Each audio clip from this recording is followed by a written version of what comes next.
Hello students, good morning. Hope you all are fine. So start करते हैं हमारा accounts, उसमें चैप्टर 2। लास्ट में हमने कैश एंड क्रेडिट ट्रांजेक्शन देखा था, यानी कि identify a cash and credit transaction. उसके पहले हमने economic and non economic transaction देखा था, यानी कि मैंने आपको बोला था जनरल एंट्री के लिए जो स्टेप है वो स्टेप के हिसाब से हम जाएंगे। फर्स्ट स्टेप था कि आपको ट्रांजैक्शन चेक करना है इकोनॉमिक है या नॉन इकोनॉमिक। इकोनॉमिक है तो सेकंड स्टेप ट्रांजैक्शन कैश है या क्रेडिट, वो भी हमने लास्ट लेक्चर में देखा। अब देखते हैं थर्ड स्टेप क्या है, तो dual effect of transaction, dual effect देनी है। ओके, सो कैसे करना है ये पहले अच्छी तरीके से समझ लो, बाद में ये पता चलेगा। तो सबसे पहले आपको ट्रांजैक्शन को आइडेंटिफाई करना है कि भाई कौन सा ट्रांजैक्शन है, इकोनॉमिक है या नॉन इकोनॉमिक है। अगर इकोनॉमिक है तो आप चेक करो कैश है या क्रेडिट है। लास्ट में मैंने कैश और क्रेडिट के एग्जाम्पल दिए थे आपको और सम भी किए थे। सो अगर कैश ट्रांजैक्शन है, सुन लो, पहले चेक करो कैश है या क्रेडिट। अगर कैश ट्रांजैक्शन है तो कैश या तो कम्स इन होगा या तो गोज आउट होगा, सिंगल वन एंट्री तो आपको मिल ही जाएगी। अगर कैश ट्रांजैक्शन है तो पूछो कैश कम्स इन या गोज आउट। चलिए, अगर क्रेडिट ट्रांजैक्शन है तो नेम दिया होगा, नेम होगा तो वो गिवर होगा या रिसीवर होगा, हमको ये चेक करना है। तो दूसरे में से क्रेडिट ट्रांजैक्शन में से एंट्री मिलेगी। ओके, सो अगर इसमें भी पता नहीं चलता है तो आपको कोई भी ट्रांजैक्शन हो वो पढ़ के आपको चेक करो व्हाट कम्स इन या व्हाट गोज आउट, कुछ आ रहा है या कुछ जा रहा है। सेकंड, एनीवन इज गिवर, कोई दे रहा है, एनीवन इज रिसीवर, कोई ले रहा है। और थर्ड, ये तो लास्ट में यूज होगा कि इनकम है या एक्सपेंस, इसमें से आपको ड्यूअल इफेक्ट मिल जाएगी। सो this is a very important, ये आपको नोटबुक में लिखना है। इसके बाद हम इलस्ट्रेशन करेंगे। कौन सी तीन चीज़ें आपको याद रखनी है, what comes in, what goes out, anyone is giver या एनीवन इज रिसीवर, इनकम है या एक्सपेंस है। ओके, इतना ही सिर्फ आपको याद रखना है और हम देखेंगे इसकी ड्यूअल इफेक्ट। सो आप देखो इलस्ट्रेशन नंबर 3, और इलस्ट्रेशन नंबर 3 में जहाँ भी मनोज दिया है वो सारे के सारे मनोज को निकाल दो, क्योंकि अगर मनोज बीच में आएगा तो आपको पता नहीं चलेगा। तो मनोज को यहाँ पे हम निकाल देते हैं। ओके, सो ड्यूअल इफेक्ट देने के लिए सबसे पहले आपको ये फाइनल करना पड़ेगा कि ट्रांजैक्शन इकोनॉमिक है या नॉन इकोनॉमिक। अगर इकोनॉमिक है तो उसमें ये फाइनल करो कैश है या क्रेडिट है। अगर कैश ट्रांजैक्शन है तो सिंगल इफेक्ट कैश की आएगी और दूसरी इफेक्ट हमको फाइंड करनी है। अगर क्रेडिट है तो नेम दिया होगा, अगर नेम है तो वो रिसीवर या गिवर ही होगा। सो वन इफेक्ट वहाँ से मिलेगी। और वैसे आपको नहीं करना है तो मैंने आपको तीन चीज़ें यहाँ पे बताई थी। फर्स्ट, व्हाट कम्स इन या what goes out, anyone is a giver या anyone is a receiver, income या एक्सपेंस।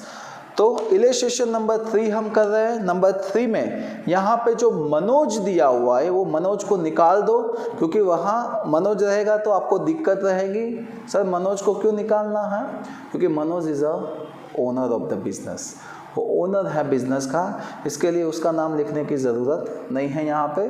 सेकंड थिंग कि कभी भी आप ट्रांजैक्शन सॉल्व करने बैठो तो आप ये सोचो कि आप खुद बिजनेस हो, आप ओनर नहीं हो, आप बिजनेस हो और बिजनेस के ट्रांजैक्शन लिख रहे हो, तो ही परफेक्ट आंसर मिलेगा।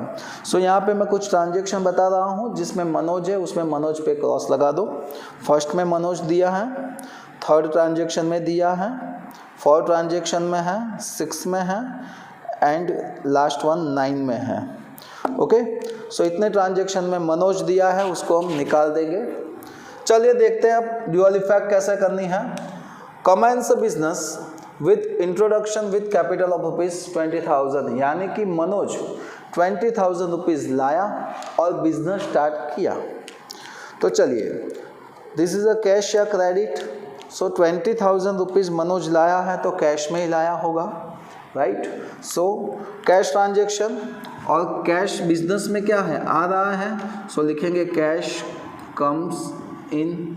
सो फर्स्ट इफेक्ट कैश अकाउंट, जो भी इफेक्ट हो रही है वो भी हम लिख देंगे। तो फर्स्ट इफेक्ट क्या रहेगी, कैश की।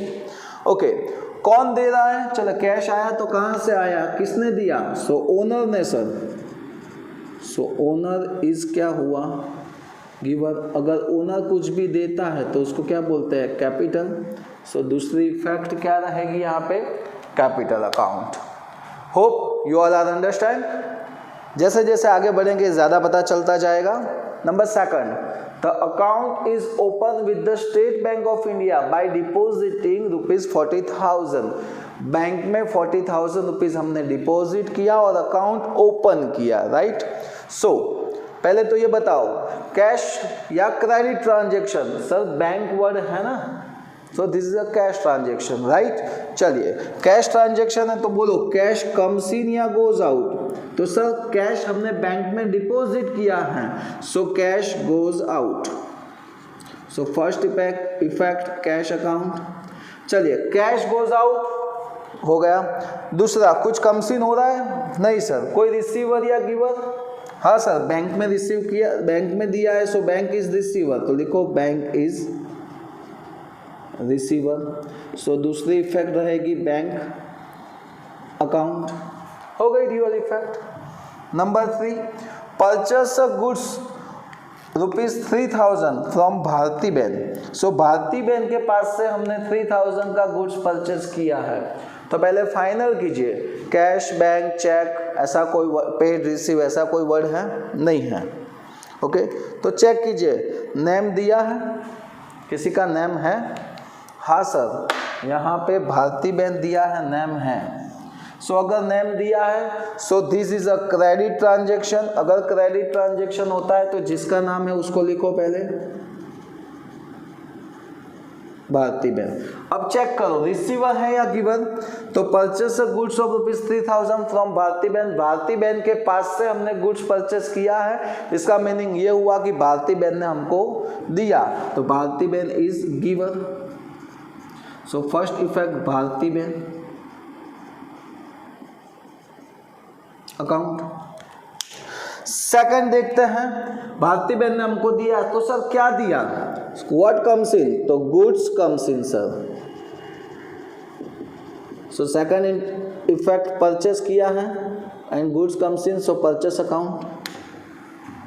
Okay, next, sold the goods worth ₹5,000 to Vipul. Vipul को हमने गुड्स सेल किया है 5,000 रुपीज का। सो यहाँ पे नेम दिया है, कैश, बैंक, ऐसा कोई वर्ड नहीं है, so this is a credit transaction, right.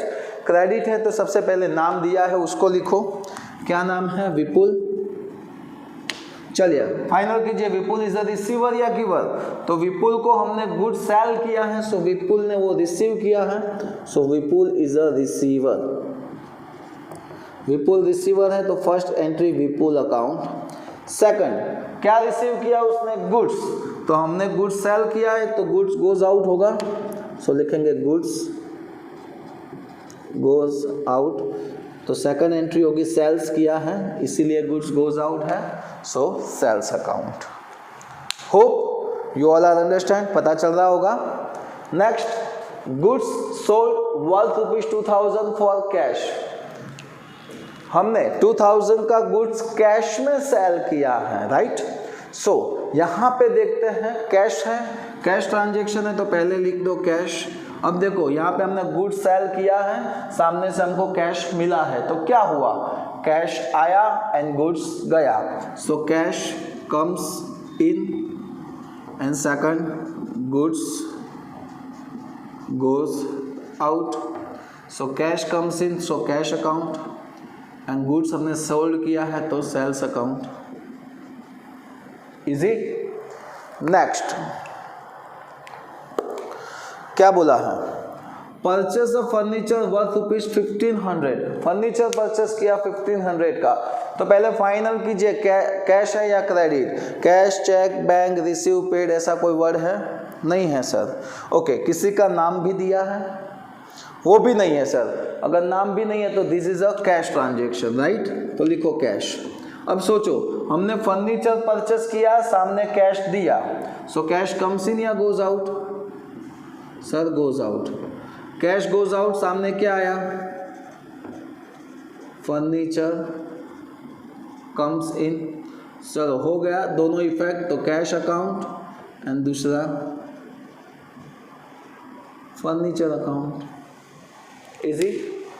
Next, commission paid ₹200, paid word आया, so this is a cash transaction.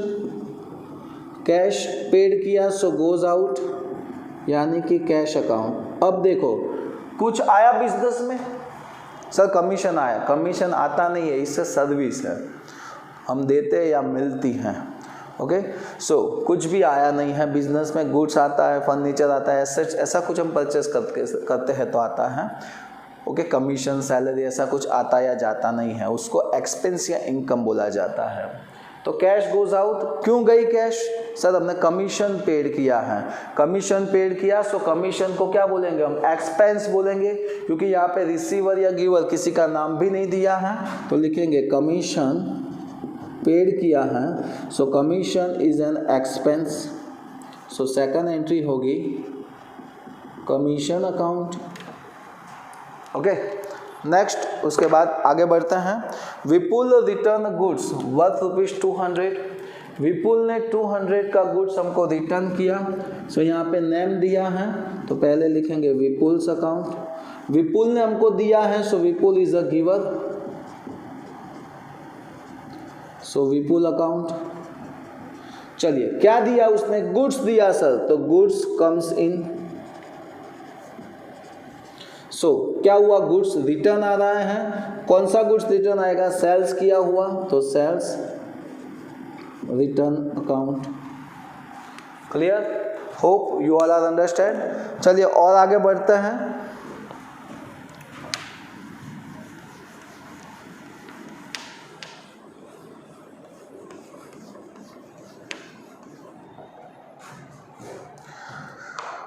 उसके बाद दिया है चेक ऑफ ₹2850, सॉरी नंबर 9 है, 9 बाकी है। Return a goods worth ₹150 to Bharti Ben.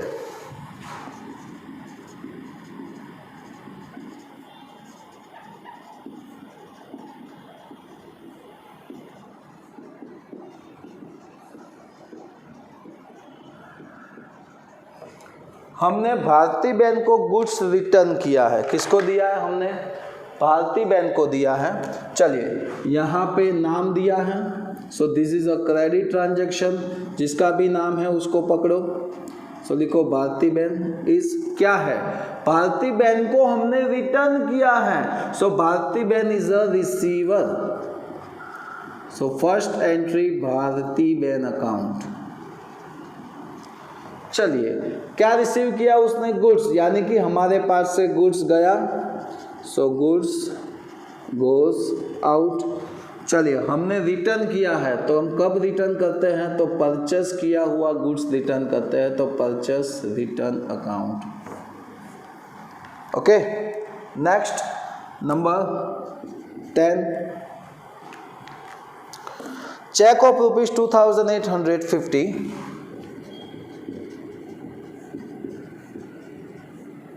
2850 issued to Bharti Ben.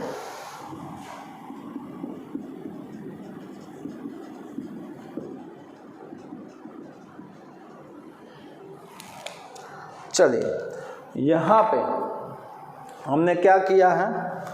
Check दिया है। किसको दिया है? भारती बेन को। सो चेक दिया है, so this is a cash transaction बोला जाएगा।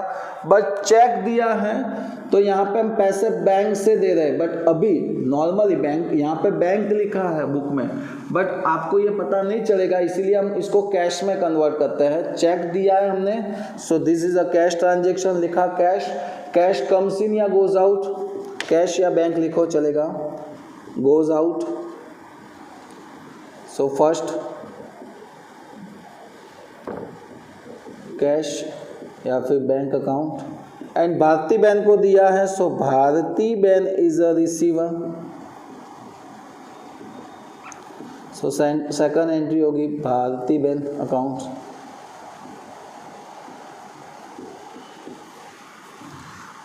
And last one is number 11, Vipul gave a cheque for 4,800.